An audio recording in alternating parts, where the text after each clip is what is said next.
ಇವರು ನಮ್ಮ ಶಾಸಕರು ಸಮೃದ್ಧಿ ಮಂಜುನಾಥ್ ರೀತಿನೇ ಇವರು ಮೈಸೂರಲ್ಲಿ ರಿಯಲ್ ಎಸ್ಟೇಟು ಸೈಟ್ಗಳು ಎಲ್ಲ ಮಾಡ್ತಾ ಇದ್ದಾರೆ. ಯಾರಿಗಾದ್ರೂ ಮೈಸೂರಲ್ಲಿ ಸೈಟ್ ಬೇಕಾದ್ರೆ ನಮ್ಮ ನಾಗರಾಜ್ ಅವರನ್ನ ಸಂಪರ್ಕಿಸಬಹುದು. ಫ್ರೀ ಫ್ರೀ ಅಂದ್ರೆ ದುಡ್ಡು ಕೊಟ್ಟು ಫ್ರೀ, ದುಡ್ಡು ಕೊಟ್ಟ ಮೇಲೆ ಫ್ರೀ.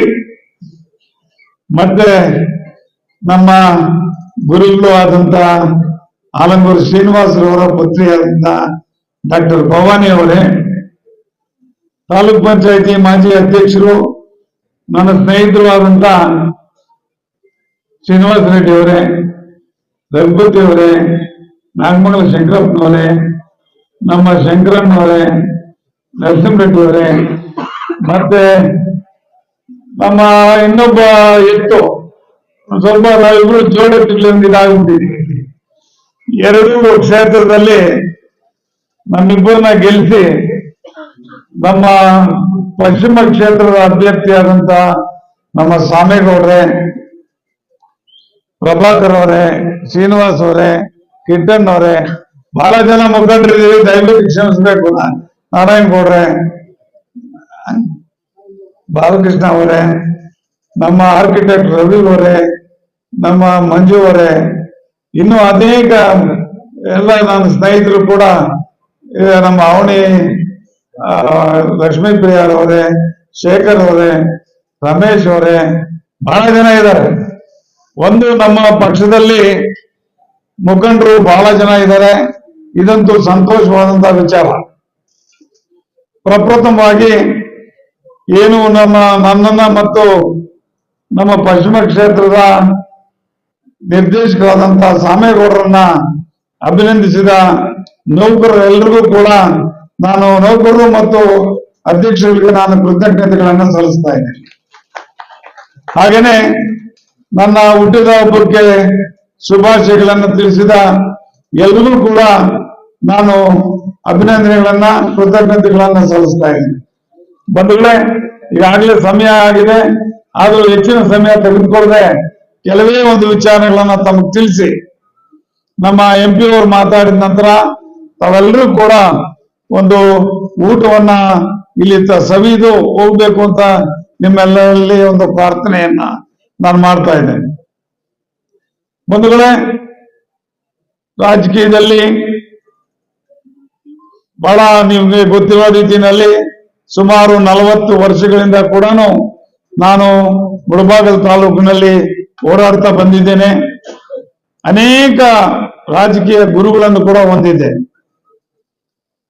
ಅದರಲ್ಲಿ ಬಹಳಷ್ಟು ಮುಖ್ಯವಾಗಿ ಹೇಳಬೇಕು ಅಂತಂದ್ರೆ ದೇವೇಗೌಡರು, ಮತ್ತೆ KV ಶಂಕರಪ್ಪನವರು, ಮಂಡಿಕಲ್ ವೆಂಕಟೇಶ್ ಅವರು, ತದನಂತರ ನಮ್ಮ ಧೀಮಂತ ನಾಯಕರಾದಂತ ಆಲಂಗೂರು ಶ್ರೀನಿವಾಸ್ ಅವರು, ಮತ್ತೆ ನಮ್ಮ ಗುರುಗಳಾದಂತ R ವೆಂಕಟರಾಮಯ್ಯ. ಇವರಲ್ಲಿ MLAಗಳಾಗುವಂತ ಒಂದು ಭಾಗ್ಯ ಸಿಕ್ಕಿದ್ದು ಮಾನ್ಯ ಬೀರೇಗೌಡರಿಗೆ, ಮತ್ತೆ ಆಲಂಗೂರು ಶ್ರೀನಿವಾಸ್ ಅವರು ಮಂತ್ರಿಗಳಾಗಿದ್ರು, ಮತ್ತೆ ನಮ್ಮ R ವೆಂಕಟರಾಮಯ್ಯನವರಿಗೆ. ಅನೇಕ ಧೀಮಂತ ನಾಯಕರನ್ನ ನೋಡ್ಕೊಂಡು ಬಂದಿದ್ದೀನಿ ನಾನು. ಆ ಧೀಮಂತ ನಾಯಕರ ಜೊತೆ ಒಡನಾಟ ಇಟ್ಕೊಂಡಿದ್ದೀನಿ ನಾನು. ನಾವು ಯಾವತ್ತೂ ಕೂಡ ಹಣಕ್ಕಾಗಿ ರಾಜಕೀಯ ಮಾಡುವಂತವ್ರಲ್ಲ. ಆಲಂಗೂರು ಶ್ರೀನಿವಾಸ್ ಅವರಿಗೆ ದುಡ್ದಿದ್ದೀವಿ, R ವೆಂಕಟರಾಮಯ್ಯನವ್ರಿಗೆ ದುಡ್ದಿದ್ದೀವಿ, ಬೀರೇಗೌಡರಿಗೆ ದುಡ್ದಿದ್ದೀವಿ, ಸಮೃದ್ಧಿ ಮಂಜುನಾಥ್ ಅವ್ರಿಗೆ ದುಡ್ದಿದ್ದೀವಿ, ಮುನಿಯಾಂಜಪ್ಪನಿಗೆ ದುಡ್ದಿದ್ದೀವಿ 2 ಸಾರಿ. ಇಷ್ಟೆಲ್ಲ ದುಡಿದ್ರು ಕೂಡ ನಮ್ಮ ಪಕ್ಷದ ವೈಶಿಷ್ಟ್ಯ ಮುಳಬಾಗಿಲಲ್ಲಿ ಏನು ಅಂತಂದ್ರೆ ಯಾರು ಕೂಡ ಮುಖಂಡರು ದುಡ್ಡು ತಗೊಂಡು ರಾಜಕೀಯ ಮಾಡಿದಂತ ನಿದರ್ಶನ ಇಲ್ಲವೇ ಇಲ್ಲ.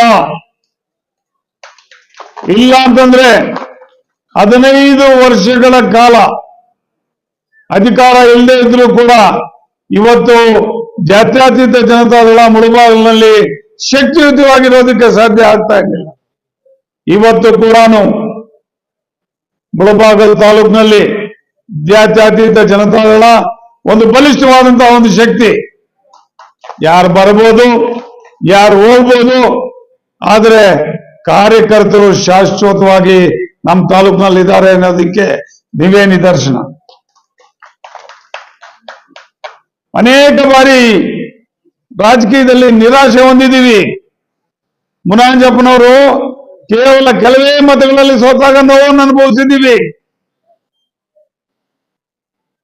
ಮತ್ತೆ ನಮ್ಮ ಸಮೃದ್ಧಿ ಮಂಜುನಾಥ್ ಅವರು ಈ ಸಾರಿ ಸೋತ್ರೆ ನನ್ನ ಹೆಣ ಹೋಗುತ್ತೆ ಅಂತಂದ್ರು. ಅಂತ ಸಂದರ್ಭಗಳು ಕೂಡ ಎದುರಿಸಿದ್ದೀವಿ. ನಿಮ್ಮ ಹೆಣ ಹೋದಾಗೆ ನಿಮ್ಮ ಗೆಲುವನ್ನು ನಮ್ಮ ಕಾರ್ಯಕರ್ತರು ಕೊಟ್ಟಿದ್ದಾರೆ. ನೀವು ಆಡಿದ ಮಾತಿಗೆ ನೋವಾಗಿ ನಮ್ಮ ಕಾರ್ಯಕರ್ತರು ನಿಮ್ಮ ಬೆನ್ನೆಲುಬಾಗಿ ನಿಂತು ನಿಮಗೆ ಜೀವ ಕೊಟ್ಟಿದ್ದಾರೆ. ನಮ್ಮ ಕಾರ್ಯಕರ್ತರು ಮನಸ್ಸು ಮಾಡಿದ್ರೆ ಏನ್ ಬೇಕಾದ್ರೂ ಮಾಡ್ತಾರೆ ಅನ್ನೋದಕ್ಕೆ ನಿಮ್ಮ ಗೆಲುವೇ ಸಾಕ್ಷಿ. 35,000 ಓಟಲ್ಲಿ ನಿಮ್ಮನ್ನ ಗೆಲ್ಸದು. ನಮ್ಮ ಕಾರ್ಯಕರ್ತರಿಗೆ ಒಂದು ಆತ್ಮಸ್ಥೈರ್ಯ ಬಂದಿದೆ. ಮುಂದಿನ ದಿನಗಳಲ್ಲಿ ಅಷ್ಟೇನೆ ನಮ್ಮ ಪಕ್ಷ ಬಲಿಷ್ಠವಾಗಿದೆ. ಮುಂದಿನ ದಿನಗಳಲ್ಲಿ ಕೂಡ ಬಲಿಷ್ಠವಾಗಿರ್ತದೆ. ಇದೇ ನಮ್ಮ ಕಾರ್ಯಕರ್ತರು ನಮ್ಮ ಮಾನ್ಯ MP ಅವರ ಚುನಾವಣೆಯಲ್ಲೂ ಕೂಡ 35-40 ಸಾವಿರ ಲೀಡನ್ನ ಕೊಟ್ರು. ಇದಕ್ಕೆ ನಮ್ಮ ಕಾರ್ಯಕರ್ತರಿಗೆ ನಾವು ಆಭಾರಿ ಆಗಿರ್ಬೇಕಾಗ್ತದೆ. ಆದ್ರೆ ಅಧಿಕಾರ ಬಂದ ತಕ್ಷಣ ನಾನಾಗ್ಬೋದು, ಸಾಮೇಗೌಡರು ಆಗ್ಬೋದು, ಇನ್ನೊಬ್ರು ಆಗ್ಬೋದು, ಕಾರ್ಯಕರ್ತರನ್ನ ಕಡೆಗಣಿಸಿದ್ರೆ ಕಾರ್ಯಕರ್ತರು ಕೂಡ ಅವರನ್ನ ಕಡೆಗಣಿಸ್ತಾರೆ, ನಮ್ಮನ್ನು ಕೂಡ ಕಡೆಗಣಿಸ್ತಾರೆ. ನಾನು ಮೂಲತಃ ಏನು ರಾಜಕೀಯವಾಗಿ ಬಂದ ತಕ್ಷಣ ಯಾವುದೇ ಅಧಿಕಾರ ಇನ್ನೊಂದು ನನಗೆ ಸಿಕ್ಕಿರ್ಲಿಲ್ಲ. ನಾನು ಹಲವಾರು ವರ್ಷಗಳ ಕಾಲ ಕಷ್ಟಪಟ್ಟಿದ್ದೀನಿ. 89ರಲ್ಲಿ KV ಶಂಕರಪ್ಪನವರು ಎಲೆಕ್ಷನ್ ನಿಂತ್ಕೊಂಡಾಗ ಇನ್ನಿಲ್ಲದಂತ ನೋವನ್ನು ಅನುಭವಿಸಿದ್ವಿ. ನಮ್ಮಲ್ಲೇ ಒಡಕಾಯ್ತು. ನಮ್ಮಲ್ಲೇ ಒಡಕಾಗಿ ಇನ್ನೊಬ್ಬ ಅಭ್ಯರ್ಥಿ ನಿಂತ್ಕೊಂಡಾಗ ನಾವು 22,000 ಓಟನ್ನು ತಗೊಂಡ್ರು ಕೂಡ ನಾವು ಸೋತ್ವಿ. ಆದರೂ ಕೂಡ ಎದೆಗುದ್ಲಿಲ್ಲ. ಆ ಸಂದರ್ಭದಲ್ಲಿ ಮಾನ್ಯ KV ಶಂಕರಪ್ಪನವರು ಮತ್ತೆ ಮಣಿಕಲ್ ವೆಂಕಟೇಶ್ ಅವರು, ನಮ್ಮ ಆಲಂಗೂರು ಶ್ರೀನಿವಾಸ್ ಅವರು ಬಂದ ನಂತರ ಅವರನ್ನ MLA ಮಾಡಿದ್ವಿ. 3,000 ಓಟಲ್ಲಿ ಅವರು ಗೆದ್ದಿದ್ದಂಥದ್ದು. ಆಗ ಶೇಷನ್ ಕಾಲ. ಶೇಷನ್ ಅವರು ಆಗ ಏನ್ ಮಾಡ್ತಾ ಇದ್ರು ಅಂತಂದ್ರೆ ಒಂದೇ ಒಂದು ಕಾರ್, ನಮಗೆ ಯಾವುದೇ ರೀತಿಯ ಕಾರುಗಳಿರ್ಲಿಲ್ಲ. 2 ವೀಲರ್ ಅಲ್ಲಿ ಕ್ಯಾನ್ವಾಸ್ ಮಾಡ್ತಾ ಇದ್ವಿ. ನಾನು ಮತ್ತೆ ನಮ್ಮ ಚಿಕ್ಕಪ್ಪ ಸುಬ್ಬೇಗೌಡ ಅಂತ ರಾತ್ರಿ 2 ಗಂಟೆನಲ್ಲಿ ಚಮಕಲಹಳ್ಳಿ ಅನ್ನೋ ಊರು, ಇವತ್ತಿಗೂ ಕೂಡ ಚಮಕಲಹಳ್ಳಿ ಸುನಪಕುಂಟೆ ಅನ್ನೋ ಊರು ಇದಾರೆ. ನಮ್ಮ ಸುನಪಕುಂಟೆ ಬಾಂಧವರು ಈಗ ಬಂದಿದ್ದಾರೆ. ಆಗ ನಮ್ಮ ಪಕ್ಷ ಅಲ್ಲಿ ಇರ್ಲಿಲ್ಲ. ಸುನಪಕುಂಟೆ ಊರಿನಲ್ಲಿ ನಮ್ಮ ಪಕ್ಷ ಇರ್ಲಿಲ್ಲ. ಅಲ್ಲಿದ್ದು ಕಾಂಗ್ರೆಸ್ CPM ಮಾತ್ರನೇ. ಅಂತ ಸಂದರ್ಭದಲ್ಲಿ ನಾನು ನಮ್ಮ ಸುಬ್ಬೇಗೌಡರು ಅಲ್ಲಿ ಏಜೆಂಟ್ ಏನಾದ್ರು ಮಾಡಿ ಇರ್ಬೇಕು ಅಂತ ಹೋಗ್ತಾ ಇದ್ರೆ ರಾತ್ರಿ 2 ಗಂಟೆಗೆ ನಮ್ಮ ಆಲಂಗೂರು ಶ್ರೀನಿವಾಸ್ ಅವರು ಬಂದ್ರು ಕಾರಲ್ಲಿ.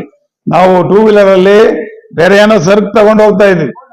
ಅದು ಹೇಳೋದಿಲ್ಲ, ಅಲ್ಲಿ ಕೊಡೋದಿಕ್ಕೆ ತಗೊಂಡು ಹೋಗ್ತಾ ಇರ್ಬೇಕಾದ್ರೆ ಬಂದ್ ನಿಲ್ಸ್ಬಿಟ್ಟು, ಏನಪ್ಪ కందమ్మగాళ్ళు ఇంచేపులో పోతా ఉన్నారు, ఏలప్ప ఎంతందరు ఏం చేసేది కార్లు లేదన్నా, ఇట్లా 2 వీలర్లో పోతా ఉన్నాము, ఇట్లా ఏజెంట్ లేదాడా. అయ్యో అంతా ನಮ್ಮ ದಿವಂಗತ ಮೊಗಲ್ರೆಡ್ಡಿ ಅವ್ರ ಮನೆಯಲ್ಲಿ 4 ಸಾಲ అయిపోయింದಪ್ಪ ಅಂತ ಮಲಗ್ಬಿಟ್ರು. ನಾನು ನಮ್ಮ ಸುಬ್ಬೇಗೌಡ 140 ಕಾರಲ್ಲಿ ಹೋಗಿ ಅದೇ ಊರಲ್ಲಿ ನಮ್ಮ ಬೈಕ್ನಲ್ಲಿ ಚೆಂಗಲರಾಯ ಅಂತ ಅವನನ್ನ ಎಲ್ಲರನ್ನು ಎಬ್ಬಿಸಿ ಆ ಒಂದು ಸಂದರ್ಭದಲ್ಲಿ ಎಬ್ಬಿಸಿ ಅಲ್ಲಿ ಏಜೆಂಟ್ ಇಟ್ಟು ಬಂದ್ವಿ. ಇದು ನಮ್ಗೆ ಇರ್ತಕ್ಕಂಥ ಒಂದು ಪಾರ್ಟಿ ಕಮಿಟ್ಮೆಂಟ್.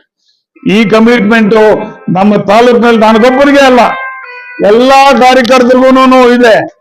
ಇದನ್ನ ನಿಜಕ್ಕೂ ಕೂಡ ಶ್ಲಾಘಿಸಬೇಕಾಗ್ತದೆ. ಮುಂದಿನ ದಿನಗಳಲ್ಲಿ ಇನ್ನೇನು ZPTPS ಎಲೆಕ್ಷನ್ಗಳು ಬರ್ತಾ ಇದೆ, ತಾವೆಲ್ಲ ಕೂಡ ಒಗ್ಗಟ್ಟಾಗಿ ನಮ್ಮ ಅಭ್ಯರ್ಥಿಗಳನ್ನು ಕೂಡ ಗೆಲ್ಲಿಸಬೇಕಾಗ್ತದೆ. ಮತ್ತೆ ಏನು ನಮ್ಮ ಒಕ್ಕೂಟದ ಅಭಿವೃದ್ಧಿ ಚೆನ್ನಾಗಿ ಆಗ್ತಾ ಇದೆ. ಈಗಾಗಲೇ 14 ಕೋಟಿ ನಷ್ಟ ಇದ್ದಿದ್ದನ್ನ ಈಗ ನಷ್ಟ ತೊಡೆದಾಕಿ ಲಾಭದ ಕಡೆ ಬರ್ತಾ ಇದೀವಿ.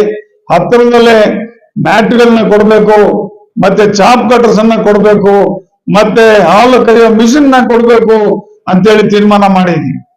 ಅವು ಕೂಡ ನಿಮಗೆ ಹತ್ತಿರದಲ್ಲೇ ಅವನ್ನೆಲ್ಲ ಕೂಡ ಕೊಡುವಂತ ಒಂದು ಕಾರ್ಯಕ್ರಮವನ್ನ ನಾವು ಹಾಕೊಳ್ತಾ ಇದ್ದೀವಿ. ನಮ್ಮ ಇದಕ್ಕೆ ನನ್ನ ಸ್ನೇಹಿತರಾದಂತಹ ಸಾಮೇಗೌಡರು ಕೂಡ ನನಗೆ ಸಂಪೂರ್ಣವಾದಂತಹ ಒಂದು ಸಹಕಾರವನ್ನ ನೀಡ್ತಾ ಇದೆ.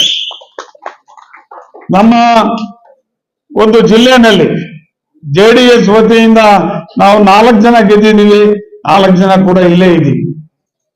ಒಂದು ನಮ್ಮ ಹರೀಶ್ ಅವರು, ಮತ್ತೆ ನಮ್ಮ ನಾಗರಾಜ್ ಅವರು, ಮತ್ತೆ ಸಾಮೇಗೌಡರು, ಮತ್ತೆ ನಾನು 4 ಜನನೇ ಆದ್ರೂ ಕೂಡ ನಾವು 4 ಜನನೇ ಒಕ್ಕೂಟದಲ್ಲಿ ನಿರ್ದೇಶಕರಾಗಿದ್ರು ಕೂಡ ಏನು ಒಳ್ಳೆ ಕೆಲಸ ಆಗ್ಬೇಕಾದ್ರೂ ಕೂಡ ನಾವೆಲ್ಲ ಕೂಡ ಒಟ್ಟಾಗಿದ್ದೀವಿ, ಒಳ್ಳೆ ಕೆಲಸಗಳನ್ನ ಮಾಡ್ತಾ ಇದ್ದೀವಿ ಅಂತ ಈ ಸಂದರ್ಭದಲ್ಲಿ ಹೇಳ್ತಾ, ಏನು ನೌಕರರ ಸಂಘದವರು ಸನ್ಮಾನ ಮಾಡಿದ್ದಕ್ಕೆ ಅವ್ರಿಗೆಲ್ಲ ನಾನು ಚಿರಋಣಿ.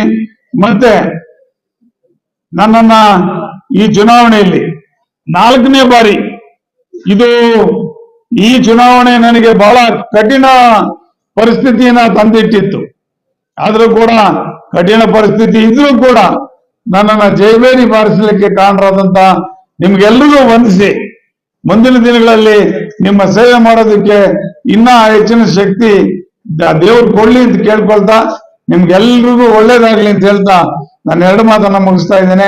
ಜೈ ಹಿಂದ್, ಜೈ ಕರ್ನಾಟಕ.